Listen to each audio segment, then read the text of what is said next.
So இன்றைக்கி வந்து என்ன பார்க்க போகிறோன்னா, ஒரு BMW or any other car மேக்கரில் இருக்கிற டீசல் வெஹிக்கிளில் எப்படி வந்து மாஸ் ஏர் ஃப்ளோ சென்சார் வந்து டெஸ்ட் பண்ணுறதுன்னு சொல்லிட்டு பார்க்க போகிறோம். ஸோ வந்து வண்டி கம்ப்ளைண்ட்டாக வந்து அதுதான், பட் வந்து அப்படி தான் சொல்லி மற்ற கரேஜ்லேருந்து அனுப்பிச்சாங்க. ஸோ இப்போ நம்ம அதை வந்து செக் பண்ண போகிறோம். இது வந்து ரொம்ப ஈஸியான மெத்தடு தான். ஜஸ்ட்டு நான் வந்து ஒரு ஜெனரிக் ஸ்கேன் டூலு, ஒரு 500 ரூபாய் இருக்கிற ஒரு ஸ்கேன் டூல் வச்சு எப்படி பண்ணணுன்றதை நான் இப்போ யூஎப்டியில் வந்திருக்கேன். ஆட்டோ ஸ்கேன் பண்ணுறேன். ஆட்டோ ஸ்கேனில் 7E8ன்ற மோடுக்கு வந்து போகிறேன். அந்த மோடில் போயிட்டு லைவ் டேட்டா. ஸோ இது லைவ் டேட்டா வந்து எடுத்துச்சு. ஸோ எடுத்த உடனே நம்ம என்ன எடுக்கணும்னா இன்ஜின் ஆர்பிஎம்மு, அதுக்கடுத்தது air flow rate from mass air flow sensor ரெண்டுத்தி கஸ்டமில் வந்து வச்சுக்கலாம். உங்களுக்கு ஈஸியாக தெரியுன்றது ரெண்டே டேட்டா தான் எடுத்துருக்கேன். ஸோ இதை வந்து ஒரு 2D கிராஃபில் போடுறேன். ஒன்றுமே இல்லை, உங்களுக்கு இன்ஜின் ஆர்பிஎம் வந்து ஏறும் போது மாஸ் ஏர் ஃப்ளோ சென்சார் ரீடிங்காக வந்து ஏறணும், தெரியுதா?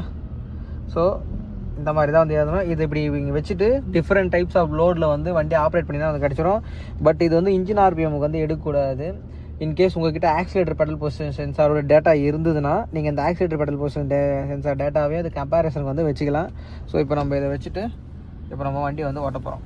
ஸோ பார்த்தீங்கன்னா தெரியும், கிராஃப் வந்து பார்த்தீங்கன்னா வித் ரெஸ்பெக்டிவ்லி இன்ஜின் ஆர்பிஎம் ஏற்றா போல் வந்து பார்த்தீங்கன்னா மாஸ் ஏர் ஃப்ளோ சென்சாரோட ரீடிங்கும் வந்து சேமாக தான் வந்துருக்கு.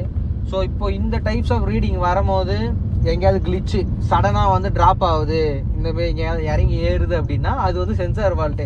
ஸோ வந்து இப்போ இந்தமாரி பாருங்களேன், என்னோட இன்ஜின் ஆர்பிஎம் அப்படியே ரெப்ளிகா தெரியுதா? இன்ஜின் ஆர்பிஎம் எப்படி போதும் அதே சேம் பேட்டர்னில் தான் வந்து வருது. இந்த இடத்துல நல்லா பார்த்தீங்கன்னா தெரியும், இந்த இடத்துல ஒரு ரைசிங் எட்ஜ் இருக்குது, இங்கேயும் அதே சேம் ரைசிங் எட்ஜ், இங்கே வந்து ஃபாலிங் எட்ஜ் இருக்குது, இங்கேயும் சேம் ஃபாலிங் எட்ஜ் இருக்குது. ஸோ வந்து பார்த்தீங்கன்னா சென்சாரில் எந்த ஒரு ஃபால்ட்டுமே இல்லை. வண்டி வந்து பார்த்தீங்கன்னா பக்காவாக வந்து வேலை செய்யுது. ஓகேவா? ஸோ இப்படி தான் வந்து ஒரு மாஸ் ஏர் ஃப்ளோ சென்சாரை டெஸ்ட் பண்ணணும்.